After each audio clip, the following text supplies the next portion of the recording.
Պարոն Փաշինյան, այստեղ ճեպազրույցներից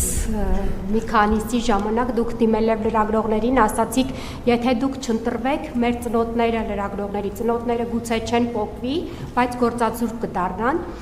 ձեր դեռ ընտրությունները երկրորդ անգամ չընտրվելուց առաջ, երրորդ անգամ, բայց ձեր կառավարության ժամանակ ձեր ազգային անվտանգության ծառայությունը եւ ձեր քննչական կոմիտեն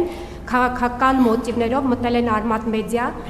կապարակնքել են դռները, միջայտ արգրավել տեխնիկան, մեր համակարգիչները, աշխատակիցների անձնական հեռախոսները, ստացվում է ձեր ժողովրդավարության բաստիոնում ընտրություններից 2 օր առաջ մեդիային փակել են, դարձրել եք գործազուրկ, ինչ կասեք այս մասին։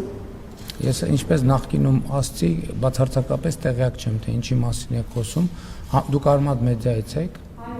Ամեն դեպս ուրախ եմ, որ ողջ առողջ եք եւ ինձ հարց եք տալիս, այդ նշանակում է, որ այդքան էլ փակված չեք։ Բա ոնց են ձեզ թողե մտնեք այս շենք։ Եթե տենց միտումելներ կասեն, դուք ընդհանրապես չկաք, ինչի եք, իրավունք չունեք մտնեք այս տարածքում։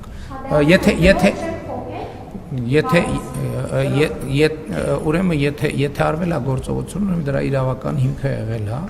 որովհետև նաև այդ թվում մենք այսօր հիբրիդային սպառնալիքների հետ ենք առնչվում եւ ֆեյքերի ֆաբրիկաներ կան Հայաստանի Հանրապետությունում եւ իրապահում պարտավոր են այդ թվում ֆեյքերի ֆաբրիկաները հայտնաբերելու ուղղությամբ ջանքեր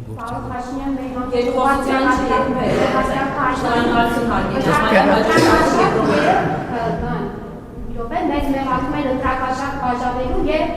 հավաքների լութապես շահագրգռել մեզ խմբագրություն ամեն դեպքում քվեարկության օրն էլ ինձ